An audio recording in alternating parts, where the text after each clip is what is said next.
Hello my dear students, আজ আমরা শুরু করব নবম শ্রেণীর ভৌতবিজ্ঞানের 2 নম্বর যে স্কুলটা আছে প্রসেনজিৎ বইয়ের, সেই 2 নম্বর স্কুলটা বালিগঞ্জ গভর্নমেন্ট হাই স্কুল। আজকে এটা আমরা শুরু করতে চলেছি। কি বলছি দেখো, প্রথম কোশ্চেনে বলছে যে গ্রুপের প্রথম কোশ্চেন, সাধারণ স্কেলের সাহায্যে প্রদত্ত কোন দৈর্ঘ্যটি মাপা সম্ভব নয়? এটা হচ্ছে 10.57 সেন্টিমিটার। তোমরা যারা ভিডিওটা দেখছো তাদের জন্য কিছু কথা বলে দিই। তোমরা প্লে লিস্টে যদি যাও, আমার এই চ্যানেলের প্লে লিস্টে যদি যাও তাহলে দেখতে পাবে সেখানে ভৌতবিজ্ঞানের প্রতিটা স্কুল পরপর আমি করে দিচ্ছি এবং সেটা প্লে লিস্ট করে দিচ্ছি, যাতে তোমাদের খুঁজে পেতে খুব সুবিধা হয়। আমরা খুব দ্রুত ম্যাথের কোশ্চেনও করবো, সঙ্গে জীবনবিজ্ঞান কোশ্চেনটাও কিন্তু করে দেবো। ঠিক আছে? তো তোমরা যারা যারা ভিডিওটা দেখছো তারা অবশ্যই সাবস্ক্রাইব করে রাখবে এবং লাইক কমেন্ট শেয়ার তো অবশ্যই করবে। ঠিক আছে? আর যদি কোনো কোশ্চেনে কোনো রকম সমস্যা থাকে তো অবশ্যই কিন্তু কমেন্টে জানাবে। ঠিক আছে? আমি তাহলে জেরাবার দ্বিতীয়বার জাস্টিফাই মানে চেক আউট করবো। ঠিক আছে? তো ঠিক আছে, তাহলে তোমরা ভিডিওটা দেখো সম্পূর্ণ, স্কিপ্ট করবে না। ঠিক আছে? আর আমাদের পারলে আমাদের যে হোয়াটসঅ্যাপ চ্যানেল এবং আমাদের টেলিগ্রাম চ্যানেলে জয়েন হয়ে থাকতে পারো বিভিন্ন ইনফরমেশান পাওয়ার জন্য, স্টাডি মেটেরিয়াল পাওয়ার জন্য। তো বলছে দ্বিতীয় কোশ্চেন, মাত্রাহীন কিন্তু এককযুক্ত একটি রাশি হলো, মাত্রাহীন কিন্তু এককযুক্ত রাশি কী হবে? মাত্রাহীন কিন্তু এককযুক্ত রাশি হচ্ছে কোণ, যার একক হচ্ছে রেডিয়ান। ঠিক আছে? আচ্ছা, আগের অঙ্কটা একটু বলে দিই। আগের কোশ্চেনটা, সাধারণ স্কেলের সাহায্যে প্রদত্ত কোণ দৈর্ঘ্যটি মাপা সম্ভব নয়। তো অ্যাকচুয়ালি দশমিকের সাধারণ স্কেল দিয়ে আমরা দশমিকের পরে একটা ঘর মাপতে পারি। তো দশমিকের পরে একটা ঘর আছে সব প্রত্যেকের, তাই না? তার জন্য কিন্তু এগুলো উত্তর হবে না। এটা দশমিকের পরে দুটো ঘর আছে, এটার জন্য আমাদের ভার্নিয়ার ক্যালিপার লাগে। তার জন্য আমাদের বলছে এই দৈর্ঘ্যটা আমরা সাধারণ স্কেল দিয়ে মাপতে পারি না। ঠিক আছে? সবথেকে ছোটো একক কোনটি? দেখো, সবথেকে ছোটো একক বেসিক্যালি ফার্মি বা ফেমটোমিটার হয়, কিন্তু এক্ষেত্রে ফার্মি বা ফেমটোমিটার অপশানে যেহেতু নেই, তো এখানে ন্যানোমিটার হবে উত্তর। ঠিক আছে? তারপর নেক্সট কোশ্চেন বলছে, সমতরণে গতিশীল বস্তু ত্বরণ সময় লেখচিত্রের নতি কী হবে? হচ্ছে ত্বরণ সময় লেখচিত্রের নতি কী হয়? শূন্য হয়ে যায়। ঠিক আছে? সমতরণে গতিশীল বস্তুর ক্ষেত্রে ত্বরণ সময় লেখচিত্রের নতি শূন্য হয়। সরণ এবং অতিক্রান্ত দূরত্বের অনুপাত কী হবে? সরণ এবং অতিক্রান্ত দূরত্বের অনুপাত ডি এর সর্বদা ডি একের থেকে ছোট বা একের সমান। কোনো পরমাণুর যোজ্যতা কক্ষে সর্বোচ্চ কতগুলি ইলেকট্রন থাকতে পারে? কোনো পরমাণুর যোজ্যতা কক্ষে সর্বোচ্চ 8টি ইলেকট্রন থাকতে পারে। হচ্ছে একটা ত্রিযোজী ক্যাটায়ন, ত্রিযোজী মানে মাথায় 3+। ঠিক আছে? তো ত্রিযোজী ক্যাটায়নের ইলেকট্রন সংখ্যা 10 হলে 10 আর এদিকে ত্রিযোজী বলে যেমন 3, 10 আর 3 13 অ্যান্সার হবে। ঠিক আছে? তার পরমাণু ক্রমাঙ্ক হবে 13। ক্যাথোড রশ্মি হচ্ছে ইলেকট্রনের স্রোত, আমরা সবাই জানি ক্যাথোড রশ্মি হচ্ছে ইলেকট্রনের স্রোত। নেক্সট গ্রুপ বি এর কোশ্চেনগুলো কী বলছে দেখে নাও। গ্রুপ বি এর কোশ্চেনগুলো কী বলছে দেখো। গ্রুপ বি এর কোশ্চেন বলছে যে শূন্যস্থানে মানে শূন্যস্থান পূরণ করো। ঠিক আছে? বলছে ওজন বাক্সে বাটখারাগুলির ভরের অনুপাত কত? 5:2:2:1। এটা কিন্তু উত্তর হবে। ঠিক আছে? চাপের মাত্রার সংকেত লেখো। আচ্ছা, চাপের মাত্রার সংকেতটা দেখে নাও। এম থার্ড ব্র্যাকেট, আচ্ছা মাত্রা সবসময় থার্ড ব্র্যাকেট দিয়ে লিখবে। ML-1 T-2, এটা কিন্তু চাপের মাত্রারও সংকেত। বলছি সাধারণ স্কেলে লঘিষ্ঠ দুর্ভোগের মান কত? সাধারণ স্কেলে লঘিষ্ঠ দুর্ভোগের মান 0.1 সেন্টিমিটার, বা তুমি বলতে পারো 1 mm বা মিলিমিটার। যে বেগ সময় লেখচিত্রের নতি কোন ভৌতরাশিকে প্রকাশ করে? উত্তর হবে কি, বেগ সময় লেখচিত্র ত্বরণকে প্রকাশ করে, ত্বরণ। সমবেগে ধাবমান এমন একটা বস্তুর চলার পথ কেমন হবে? সমবেগে ধাবমান এমন একটা বস্তুর চলার পথ সরলরৈখিক হবে। কেমন হবে? সরল রৈখিক। ঠিক আছে? সরল রৈখিক হবে। ঠিক আছে? এটি বস্তু আর ব্যাসার্ধের বৃত্তাকার পথের অর্ধেক অতিক্রম করলে তার সরণ কত হবে? দেখো, আর ব্যাসার্ধের অর্ধেক অতিক্রম করছে মানে কি, বৃত্তের যদি সরণ দেখি তাহলে প্রাথমিক বিন্দু মানে এরকম চিত্র হবে। এখানে যাত্রা শুরু করেছে করে এই পর্যন্ত মনে করে এসছে। ঠিক আছে? অর্ধেক পথে সম্পূর্ণ বৃত্ত জানি, তাহলে এটা সেন্টার যদি হয়, এটু যদি আর হয় তাহলে এখানে আর টার হবে, তাহলে আর আর আর যোগ করলে কত হবে? 2r। তাহলে সরণ কত হবে তাহলে? 2r। বলছে সমদ্রুতি কিন্তু অসমবেগ বিশিষ্ট গতির একটি উদাহরণ দাও। সমবেগ কিন্তু সমদ্রুতি কিন্তু অসম বেগ বিশিষ্ট একটা গতির উদাহরণ হচ্ছে সুষম বৃত্তীয় গতি। কি উত্তর? সুষম বৃত্তীয় গতি। বলছে পরমাণু সবচেয়ে ভারী কণা কোনটি? পরমাণু সবচেয়ে ভারী কণা হচ্ছে নিউট্রন। ঠিক আছে? বলছে কোনো পরমাণু তৃতীয় মুখ্য শক্তি স্তরে সর্বাধিক কয়টি ইলেকট্রন থাকতে পারে? এটা হচ্ছে দেখে নাও, তৃতীয় মুখ্য শক্তি স্তর বলেছে, অর্থাৎ সূত্রটা হচ্ছে 2n²। এখন সমান সমান যদি এই সূত্র যদি বসাই 2 ইন্টু এন মানে কত, তৃতীয় বলেছে মানে 3 এর স্কোয়ার, মানে 3 থেকে 9, 9 দুগুণ 18টি ইলেকট্রন থাকতে পারে। পরমাণুর মধ্যে ক্রিয়াশীল নিউক্লিয় বলের একটি বৈশিষ্ট্য লেখো। তো আমি দেখে নাও অনেকগুলো বৈশিষ্ট্য বলে দিচ্ছি, তোমরা বইতে পেয়ে যাবে। যাদের ভট্টাচার্য ব্রাদার্সের বই আছে তারা পেজ নাম্বার 76 তারা এই উত্তরটা পেয়ে যাবে ভট্টাচার্য ব্রাদার্সের বই থেকে। ঠিক আছে, দেখে নাও উত্তরটা দেখিয়ে দিচ্ছি আমি। এই যে নিউক্লিয় বলের বৈশিষ্ট্য দেওয়া আছে, এখান থেকে তোমাদের যে কোনো একটা দুটো মুখস্থ করবে, তোমাদের প্রয়োজন মতো মিনিমাম 3টে মুখস্থ করাই ভালো। ঠিক আছে, 3টি এখান থেকে মুখস্থ করে ফেলবে। ঠিক আছে, নিউক্লিয় বলের বৈশিষ্ট্য দেওয়া আছে এখানে। ঠিক আছে, তো তারপর দেখো নেক্সট কোশ্চেন কী বলছে, গ্রুপ সি এর কোশ্চেনগুলো। যে গ্রুপ সি এর কোশ্চেন বলছে যে 100 গ্রাম ভরের একটি পাথরের টুকরোকে একটি মাপনের জঙে থাকা 500 সিসি জলে পুরোপুরি ডুবিয়ে দিলে জলতলের পার্ট পাওয়া যাচ্ছে কত, 520 সিসি। পাথরটির উপাদানের ঘনত্ব কত হবে? দেখে নাও এটার উত্তরটা দেখে নাও। দেখো পাথরটির দেখো লেখা আছে যে পাথরটির ভর কত আছে, 100 গ্রাম বলা আছে। পাথরটির আয়তন কত হবে?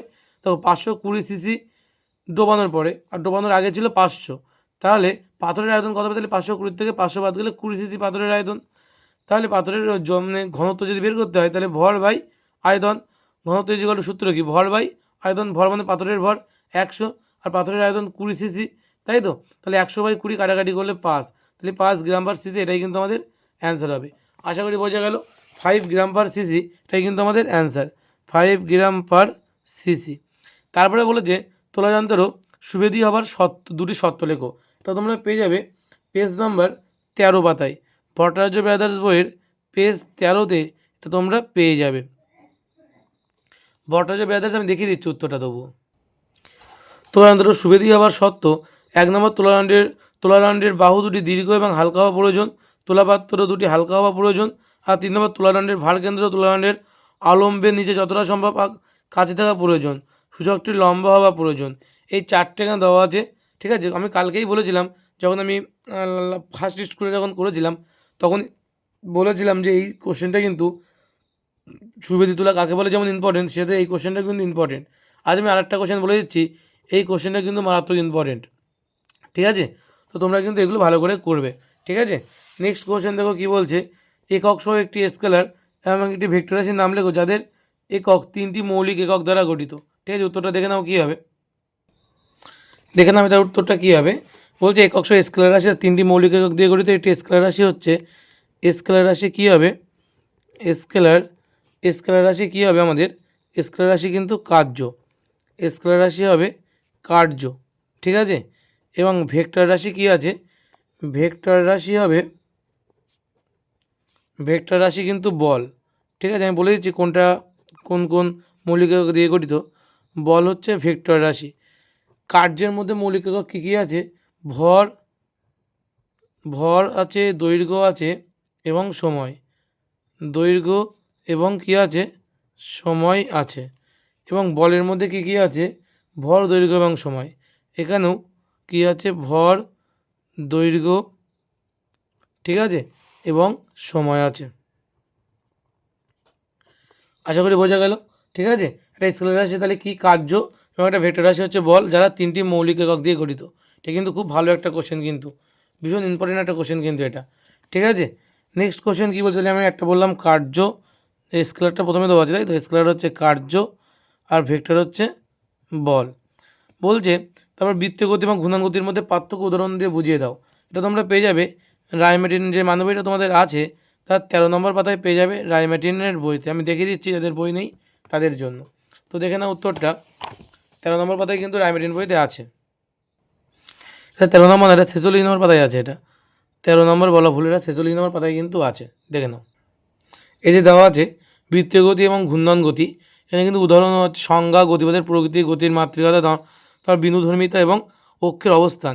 এই কটা পয়েন্ট দিয়ে এখানে কিন্তু করে দেওয়া আছে ঘূর্ণন গতি এবং বৃত্তীয় গতির মধ্যে পার্থক্য। এটা কিন্তু অবশ্যই তোমরা মুখস্থ করবে।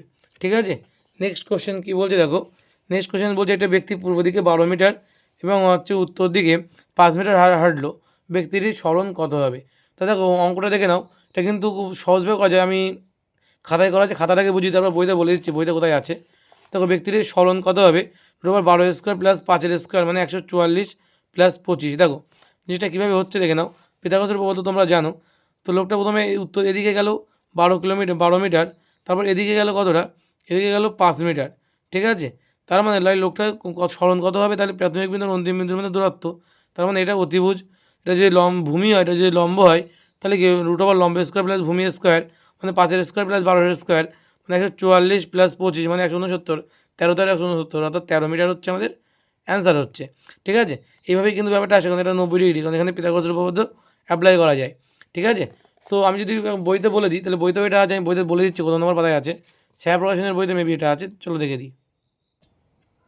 এই যে উত্তরটা দেওয়া আছে, এক ব্যক্তি পূর্ব দিকে 12 মিটার হাঁটার পর উত্তর দিকে 5 মিটার হাঁটলো, সরণ কত হবে। চিত্রটা কীরকম, এটা হচ্ছে 12 মিটার, এটা হচ্ছে 5 মিটার হেঁটেছে, তাহলে এটা কিন্তু আমাদের অতিভুজ। যে মনে করি ব্যক্তির এই অবস্থান থেকে যাত্রা শুরু করে পূর্ব দিকে 12 মিটার হেঁটে বি অবস্থানে গেল, এবার পূর্ব দিকে 5 মিটার হেঁটে সি অবস্থানে গেল। তাহলে বলছে অতএব এ বি = 12 মিটার এবং বিসি = 5 মিটার, তাই তো। তাহলে এসির মান বের করতে হবে, সরণটা কী হবে, তাহলে সরণ হবে এসি। এসির মান কী করে, চিত্র অনুযায়ী কোন ত্রিভুজ এবিসির সমকোণী ত্রিভুজ, যার এবিসি কোণটা অর্থাৎ এই বি কোণটা কত হবে, তাহলে বি কোণটা কিন্তু অবশ্যই 90 ডিগ্রি কোণ, তাই তো। তাই তবে লেখা আছে এখানে, আমি যেটা মুখে বললাম সেটাই ওখানে লেখা আছে। তাহলে এসির মান সূত্রটা কি √ AB square plus BC square. AB মানে কত, তাহলে এসি মানে √ 12 স্কোয়ার প্লাস 5 স্কোয়ার, 144 প্লাস 25 মানে 169 মানে 13 মিটার। ঠিক আছে, এটা কিন্তু আছে বইতেও করে দেওয়া আছে, তোমরা পেয়ে যাবে পেজ নাম্বার 55।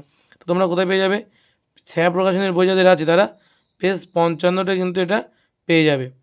ঠিক আছে, বলছে বেগ সময় লেখচিত্র থেকে এস = ½ AT স্কোয়ার, এই উত্তরটা হচ্ছে সমীকরণটি প্রতিষ্ঠা করো। এই উত্তরটা তোমরা পেয়ে যাবে তোমাদের টেক্সট বুকেই দেখো পেয়ে যাবে, ভট্টাচার্য ব্রাদার্সের যে বইটা তোমাদের কাছে আছে তার 26 নম্বর পাতায় তোমরা এটা পেয়ে যাবে। দেখে নাও, আমি উত্তরটা বলে দিচ্ছি তোমাদের, দেখে নাও। এই যে এই প্রমাণটা কিন্তু লিখতে হবে, বেগ সময় লেখচিত্র থেকে ½ এস = ½ AT স্কোয়ার সমীকরণ প্রতিষ্ঠা, এই উত্তরটা কিন্তু পুরোটা তোমাদের লিখতে হবে, কিন্তু এইটুকু সব এই পর্যন্ত প্রমাণিত পর্যন্ত। ঠিক আছে, এটা কিন্তু তোমাদের পুরোটা লিখতে হবে। ঠিক আছে, ভালো করে প্র্যাকটিস করবে এই জিনিসগুলো, এগুলো কিন্তু প্র্যাকটিস না করলে একদমই হয় না। ঠিক আছে, একটা গাড়ি স্থির অবস্থা থেকে 6 মিটার/সেকেন্ড সমতলনে চলতে শুরু করলে 15 সেকেন্ডে গাড়িটি কত দূরত্ব অতিক্রম করবে। তো দেখে নাও এর উত্তরটা কী হবে। বলছে আমরা জানি এস = দেওয়া আছে কী কী, বলছে স্থির অবস্থা থেকে বলেছে, স্থির অবস্থা হলে প্রাথমিক বেগ 0, তখন বলছে 6 মিটার/সেকেন্ড আর সময় বলছে 15 সেকেন্ড। তাহলে তার অতিক্রান্ত দূরত্ব কত হবে, আমরা জানি সূত্র কি, ইউটি প্লাস ½ AT স্কোয়ার। ইউর মান 0 মানে ইউ ইন্টু টি মানে 15, তাহলে এই পুরো পার্টটা আউট হয়ে যাচ্ছে, কারণ 0-র সঙ্গে যা গুণ করে 0 হয়ে যাবে। ½ ইন্টু এ মানে কত 6 বসালাম, আর টি মানে 15 স্কোয়ার, 2 দিয়ে 6 কাটাকাটি করলে 3 হবে, তাহলে 3 গুণ 15 225। ঠিক আছে, কাটাকাটি গুণ করলে 675 মিটার, এটা কিন্তু আমাদের 675 মিটার কিন্তু আমাদের অ্যান্সার হবে। কত উত্তর হবে, 675 মিটার। ঠিক আছে, নেক্সট কোশ্চেন কী বলছে, রাদারফোর্ডের পারমাণবিক মডেলের দুটি ত্রুটি উল্লেখ করো। এটা তোমরা কোথায় পাবে, তোমরা বইতে পাবে, ভট্টাচার্য ব্রাদার্স বইতেই তোমরা পেয়ে যাবে পেজ নাম্বার 71-এ। পেজ নাম্বার 71 কোন বইতে পাবে, ভট্টাচার্য ব্রাদার্স বইতে। দেখে নাও উত্তরটা, যেটাই রাদারফোর্ডের পরমাণু মডেলের সীমাবদ্ধতা, সেটাই কিন্তু আমাদের রাদারফোর্ডের পরমাণু মডেলের সীমাবদ্ধতা যেটা, তাকেই আমরা কী বলছি, তাকে আমরা বলছি ত্রুটি বলছি, কিন্তু রাদারফোর্ডের পরমাণু মডেলের ত্রুটি। তাই এই দুটো ত্রুটি কিন্তু তোমাদের জলের মতন মুখস্থ করে ফেলতে হবে। ঠিক আছে, জলের মতন কিন্তু মুখস্থ করতে হবে 1 নম্বর এবং 2 নম্বরটা। ঠিক আছে, ভালো করে পড়ে রাখবে। ঠিক আছে, নেক্সট কী বলছে, দেখো বেসিক্যালি তোমরা এই দুটো লাইন লিখে দিলেও হবে। যদি মনে করো পরীক্ষা 2 নম্বরে পড়েছে, লিখে দেবে, বা 1 নম্বরে পড়েছে, সেটা লিখে দেবে যে পারমাণবিক কক্ষপথের সুস্থিতির ব্যাখ্যা রাদারফোর্ডের পরমাণু মডেল থেকে আমরা জানতে পারি না। আর 2 নম্বর বলবে রাদারফোর্ডের বর্ণিত পরমাণুর গঠন রেখা বর্ণালী সৃষ্টির কারণ ব্যাখ্যা করতে পারে না।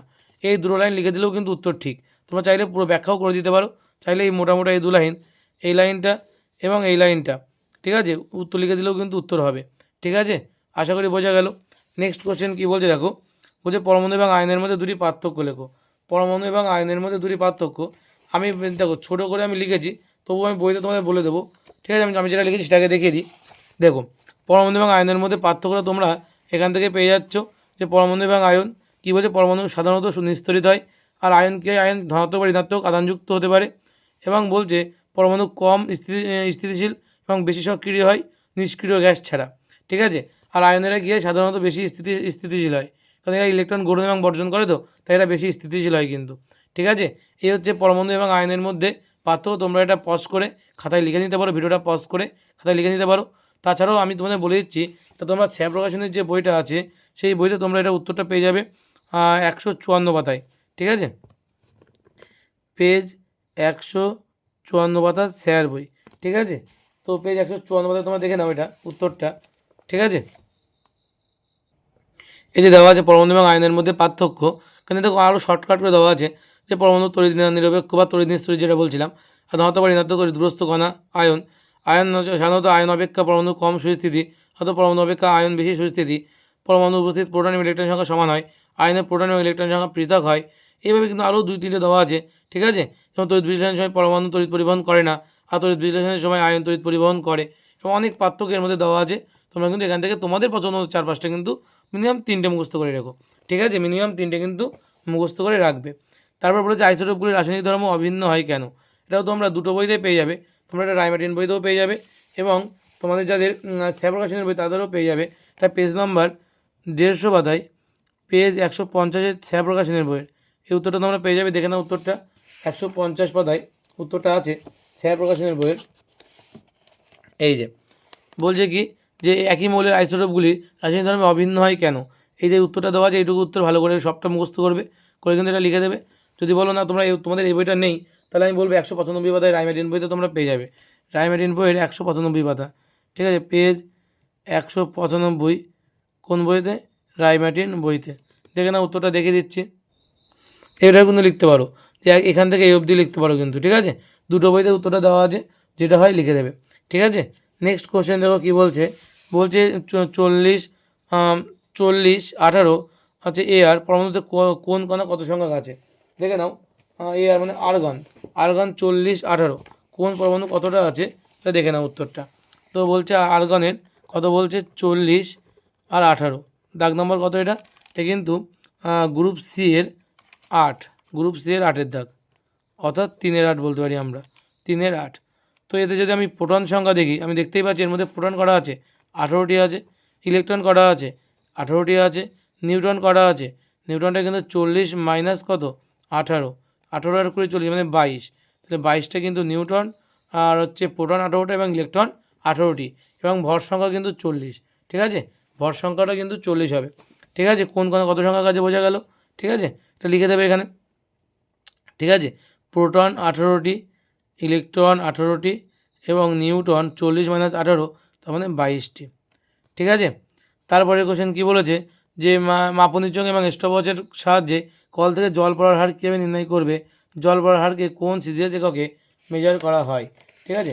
গ্রুপ ডি এর প্রথম কোশ্চেন, এটা তোমরা বইতেই পেয়ে যাবে, পেজ নাম্বার 22 পাতায় 12 পাতায়, 12 পাতায় ভট্টাচার্য ব্রাদার্স বইয়ের 12 পাতায় তোমরা এটা পেয়ে যাবে। দেখে না উত্তরটা দেখিয়ে দিচ্ছি, ভট্টাচার্য ব্রাদার্স বইয়ের 12 পাতায়, ঠিক আছে। এই যে মাপনীর চোঙ এটি আয়তনবাবক চোঙ এবং স্টপওয়াচের সাহায্যে কল থেকে জল পড়ার হার নির্ণয়, একদম এই পর্যন্ত হলুদ ঘরটা পুরোটা কিন্তু তোমাদের লিখতে হবে। এটা কিন্তু খুব ভালো একটা কোশ্চেন, তারা মেরে দিচ্ছি, খুব ভালো একটা প্রশ্ন কিন্তু এটা, ঠিক আছে। কতবার আছে দেখো ওখানে, শুধু পুরো 13টা স্কুলের মধ্যে, ঠিক আছে। এই কোশ্চেনটা কিন্তু ভালো করে করবে, ঠিক আছে। নেক্সট কোশ্চেন কী বলছে দেখো আমাদের, আচ্ছা একই সঙ্গে বলেছে যে জল পড়ার হারকে কোন এককে মেজার করা হয়, প্রকাশ করা হয়, তো উত্তর হবে কি centimetre cube per second, centimetre cube per second, এটা হচ্ছে সিজিএস একক, ঠিক আছে, সেন্টিমিটার কিউব পার সেকেন্ড, বা আরেকটা বলা যায় সিসি পার সেকেন্ড, সি মানে সেন্টিমিটার কিউব, ঠিক আছে। নেক্সট কোশ্চেন কী বলছে, একটি বস্তুর বেগ সময় লেখচিত্র দেখানো হয়েছে, এই যে এদিক বরাবর বেগ এবং এদিক বরাবর সময় নির্দেশ করা হয়েছে। দেখো ভালো করে এটা বুঝে নাও, একটা বস্তু প্রথমে এইভাবে উঠছে, তারপরে এইভাবে সমবেগে যাচ্ছে, তাই তো। এখানে বলছে যে ওএ এবং ওবি কী ধরনের গতি নির্দেশ করে, দেখে নাও ওএটা কী নির্দেশ করবে, ওএটা কিন্তু নির্দেশ করছে ত্বরণ, ওএ কী নির্দেশ করছে ত্বরণ, আর এবি কী নির্দেশ করছে, এবি নির্দেশ করছে হচ্ছে সমবেগ, সমবেগ, এ কী নির্দেশ করছে ওয়েট, এবিটা এবি নির্দেশ করছে সমবেগ, এবি বস্তু সমবেগে যাচ্ছে, এবং ত্বরণ নির্দেশ করছে ওএটা, বলছে বস্তুর ত্বরণ কত। এক্ষেত্রে বস্তুর ত্বরণ বের করতে গেলে দেখেন আমাদের, দেখো এখানে বস্তুর ত্বরণ বের করতে গেলে বস্তুর অন্তিম বেগ মাইনাস প্রাথমিক বেগ, তাই তো। বস্তুর অন্তিম বেগ, ত্বরণ কোনটুকুর হবে, সমবেগের ক্ষেত্রে কিন্তু ত্বরণ হয় না, এইটুকুর ক্ষেত্রে ত্বরণ কিন্তু হবে না, ত্বরণ কিন্তু এইটুকু, তাই না। ত্বরণের ক্ষেত্রে দেখো প্রাথমিক বেগ 0 আর অন্তিম বেগ কত 4, এবং অন্তিম বেগ 8, তাই তো, এবং সময় কত 4 সেকেন্ডে। তাই তো? তাহলে 4 সেকেন্ড সময় এসে 8 গিয়েছে, 8 মিটার পার সেকেন্ড বেগে গিয়েছে, মানে 8 অব্দি লাস্ট অন্তিম বেগ কত 8 মিটার পার সেকেন্ড। তাহলে 8 মাইনাস 0/4 তাই করতে হবে তো নাকি? 8 মাইনাস ত্বরণ সময় সময় লিখে নাও না, যে 8 মাইনাস 0/4 মানে 8/4, 8/4 কাটাকাটি করলে কত হবে 2, তাহলে 2 হচ্ছে মিটার পার সেকেন্ড স্কোয়ার, এটা কিন্তু আমাদের ওর ত্বরণের মান হবে। বলছি 10 সেকেন্ড সময় বস্তুটি কত দূরত্ব অতিক্রম করবে, 10 সেকেন্ড সময়ে অর্থাৎ এই পর্যন্ত সময়ের মধ্যে। তাহলে এখান থেকে এইটুকু যেতে তার কত দূরত্ব অতিক্রম করছে, এখানে এইটুকু সময়ের মধ্যে। দেখো আমরা জানি এস ইজ ইকুয়াল টু ভিটি, তাহলে আমি যদি দেখি ও এ দূরত্বটার জন্য যদি আমি দেখি, তাহলে সেটাকে আমি যদি S1 বলি, তাহলে S1 ইজ ইকুয়াল টু কত হবে, S1 is equal to VT, V মানের ক্ষেত্রে কত 8, তাই তো, আর টি মানে কত 4, প্রথম 4 সেকেন্ডে 4 8 32 মিটার যাবে। এবং দ্বিতীয় ক্ষেত্রে যদি দেখি আমরা, যখন দ্বিতীয় ক্ষেত্রে মানে এবির ক্ষেত্রে কিন্তু সমবেগে চলছিল, তো বেগ কত, বেগ কিন্তু আবারও 8 আছে, এবং এক্ষেত্রে কী হচ্ছে সময়টা 10 মাইনাস 4, তাই তো। এক্ষেত্রে কী হবে তাহলে S2 ইজ ইকুয়াল কত হবে 8 ইন্টু 10 মাইনাস 4 সময়টা, অর্থাৎ বাদবাকি 6 সেকেন্ডে, 6 48 মিটার। তাহলে এই 32 আর 48 যোগ করলে টোটাল হচ্ছে 80 মিটার। এই 80 মিটার দূরত্ব কিন্তু সে গিয়েছে, তাহলে দূরত্ব কত যাবে 80 মিটার। আশা করি বোঝা গেল, ঠিক আছে। নেক্সট কোশ্চেন কী বলছে দেখো, যে 10 মিটার পার সেকেন্ড বেগে গতিশীল একটা বস্তুকে, ঠিক আছে, 5 মিটার দূরত্বের মধ্যে থামাতে হলে কত মন্দন সৃষ্টি করতে হবে, কত সময়ের মধ্যে বস্তু থামবে। দেখো এই কোশ্চেনটা দেখে যতটা সহজ মনে হচ্ছে ততটা সহজও কিন্তু নয়, কোশ্চেনটা যথেষ্ট ভালো কোশ্চেন কিন্তু এটা, তাই বলতে চাইছি সহজ নয়। তো দেখে নাও উত্তরটা কী হবে, দেখে নাও। বলছে বস্তুর প্রাথমিক বেগ দেওয়া আছে U is equal to 10 metre per second, অন্তিম বেগ কত, থেমে যাবে, তার মানে কি 0 হবে। বস্তু অ্যাটলিস্ট মন্দনে চলছে, মানে থেমে যাবে, তো 0 হয়ে যাবে। অতিক্রান্ত দূরত্ব S is equal to 5 metre বলেছে। ত্বরণ বা মন্দন যাই ধরি না কেন, আমরা বেসিক্যালি ত্বরণ ধরি, আর ত্বরণকে বলা হয়, মন্দনকে বলা হয় ঋণাত্মক ত্বরণ, সেটাকে আমরা এ দিয়ে লিখলাম। কারণ আমরা জানি না যে ত্বরণ পাবো না মন্দন পাবো, যদিও প্রশ্নে বলে দিয়েছে যে আমাদের বের করতে হবে কি মন্দন, তবুও মনে করো আমরা জানি না, সেই মতো আমরা দেখবো, কারণ আমরা কিন্তু ত্বরণের সূত্রে অ্যাপ্লাই করবো। তো V square is equal two V square minus plus 2as, তাহলে ভি মানে কত 0, ইউ মানে 10, 2 এর জায়গায় 2 থাকছে, এর জায়গায় থাকছে, 5 এর জায়গায় 5 থাকছে, এস মানে 5, তাই তো। এবার কত হচ্ছে 10 10কে 100, এখানে 0 হয়ে যাচ্ছে, মানে 100, এখানে 5 দুগুণ 10 তারপরে কত হবে এই যে 100টাকে বা 10টাকে আমি যদি ওই পাশে নিয়ে যাই বা 100টাকে ওই পাশে নিয়ে গেলাম, তাহলে কিন্তু 10 সমান মাইনাস 100 লিখতে পারি। তাহলে এর মান কত হবে, 10 দিয়ে ভাগ হয়ে যাবে, কাটাকাটি করলে -10 মিটার পার সেকেন্ড স্কোয়ার। এই ত্বরণের আগে একটা মাইনাস চলে এসে না, এই মাইনাসটার জন্য আমরা বলছি ওই ত্বরণ ঋণাত্মক, তাই মন্দন কত হবে, ঋণাত্মক ত্বরণ হচ্ছে, তার মানে এটাকে আমরা মন্দন বলি। আর মন্দনের মান কত হচ্ছে 10 মিটার পার সেকেন্ড স্কোয়ার। আবার দেখো দ্বিতীয় ক্ষেত্রে কি বলছে, দ্বিতীয় ক্ষেত্রে বলছে কত সময়ের মধ্যে বস্তুটি থামবে, তাই তো। বস্তুটি কত সময়ের মধ্যে থামবে, আমরা জানি যে V is equal to U plus AT, তাহলে ভি এর মান কত 0, ইউ এর মান 10 প্লাস এটি, এ মানে -10 ইন্টু টি, মানে টি আমি জানি না কত সময়ের মধ্যে থামবে। তাহলে এখান থেকে কত হচ্ছে 10 প্লাস মানে হচ্ছে -10টি, এই -10টি ওইদিকে প্লাস 10টি ইজ ইকুয়াল টু 10, তাহলে টি এর মান কত হবে, 10কে 10 দিয়ে ভাগ করলে কত হয় দেখে নাও। তাহলে 10টি ইজ ইকুয়াল টু 10, টি এর মান 10কে 10 দিয়ে ভাগ করলে কাটাকাটি করলে 1, টি এর মান কত হচ্ছে 1 সেকেন্ড, অর্থাৎ বস্তুটি 1 সেকেন্ড সময়ের মধ্যে বস্তুটি থেমে যাবে। 1 সেকেন্ড সময়ের মধ্যে কী হবে, বস্তুটি কিন্তু থেমে যাবে, ঠিক আছে। 1 সেকেন্ড সময়ের মধ্যে বস্তুটি কিন্তু থেমে যাবে। আশা করি বোঝা গেল। তোমরা বলছে বোরের পরমাণু মডেলের স্বীকার্যগুলি লেখো, তো তোমরা পেয়ে যাবে কোথায় বলো তো, তোমরা পেয়ে যাবে তোমাদের যে স্যারপ্রকাশনীর বইটা আছে সেই বইয়ের 144 পাতায়। কেন বললাম তোমাদেরকে টেক্সট বুকে নেই, টেক্সট বুকে আছে কিন্তু সেটা ভালো নেই, তার জন্য আমি বলছি যে ভট্টাচার্য ব্রাদার্স থেকে তো ভালো নেই, তাই স্যারপ্রকাশনীর মানবী থেকে এটা কুড়োক্ষণে দেখে দিচ্ছি উত্তরটা, দেখে নাও। তো এখানে কিন্তু গুছিয়ে উত্তরটা লেখা আছে যে বোরের পরমাণু মডেলের স্বীকার্যগুলি বিবৃত করো, এবং আমাদের শিখান সেতুর কোশ্চেন, ঠিক আছে, পর্ষদের কোশ্চেন, তার মানে এটা কিন্তু ভালো করে পড়বে, ঠিক আছে। এই পুরোটা কিন্তু পড়বে, বোরের পরমাণু মডেলের স্বীকার্য বলেছে, একটুখানি কঠিন হবে, কিন্তু এটা কিন্তু পুরোটা তোমাদের মুখস্থ করতে হবে, ঠিক আছে। এতটা পুরোটা কিন্তু লিখতে হবে, বইতে কিন্তু আরও অনেক বড় করে দেওয়া আছে, ঠিক আছে, বা ও গুছিয়ে লেখা নেই, ঠিক আছে, এই জন্য এটাই পড়তে বলছি, ঠিক আছে। এটা কিন্তু সবচেয়ে ভালো করে লেখা এখানে আমি যা পেলাম, ঠিক আছে। তারপরে বলে যে পরমাণুতে এম এবং এল কক্ষের মধ্যে কোন কক্ষের শক্তি বেশি, যে কক্ষ দূরে হয় বেশি তার শক্তি বেশি, কে এল এম, এম কক্ষ হচ্ছে আমার সবচেয়ে বেশি শক্তি বেশি এম কক্ষের। কখন পরমাণুর ইলেকট্রন দ্বারা শক্তির বিকিরণ ঘটে, যখন কী হবে উত্তরটা, যখন উচ্চতর শক্তি স্তর থেকে যখন কী হয়, যখন সে জাম্প করে, তাই তো। উচ্চতর শক্তি স্তর থেকে নিম্নতর শক্তি স্তরে যখন জাম্প করে তখনই কিন্তু একমাত্র কী হয়, শক্তির বিকিরণ ঘটে। দেখে না উত্তরটা আমি এখানে লিখে দিয়েছি, যখন কোনো ইলেকট্রন পরমাণুর উচ্চতর শক্তি স্তর থেকে নিম্নতর শক্তি স্তরে ঝাঁপ দেয়, এটা পরমাণুর হবে। ঠিক আছে, পরমাণুর কক্ষ উচ্চতর শক্তি স্তর থেকে নিম্নতর শক্তি স্তরে ঝাঁপ দেয়, অর্থাৎ মনে করো যে একটা কক্ষপথ থেকে আরেকটা কক্ষপথে লাফ দেওয়াকে বলা হচ্ছে এখানে। ঠিক আছে, আর লাস্ট কোশ্চেন আমাদের যেটা বলেছে সেটা কি, যে পরমাণু ও আয়নের মধ্যে কোনটি বেশি সুস্থিত। পরমাণু এবং আয়নের মধ্যে এটা এক কথায় উত্তর হয়ে যেত, তবুও আমি এটার ব্যাখ্যাটাও আমি তোমাদের দিয়ে দিচ্ছি একেবারে। তো তোমরা পেয়ে যাবে রায়মার্টিন বইতে পেজ নাম্বার 196 পাতায়। ঠিক আছে, রায়মার্টিন বইয়ের।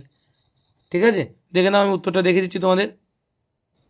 এই কোশ্চেনটা দেখে নাও, কারণ আমি একটু বেশি করেই বলছি এই কোশ্চেনের এই কারণেই, কারণ এই কোশ্চেনে কিন্তু এই অবধি থেমে থাকে না যে পরমাণু এবং আয়নের মধ্যে কোনটি বেশি স্থায়ী।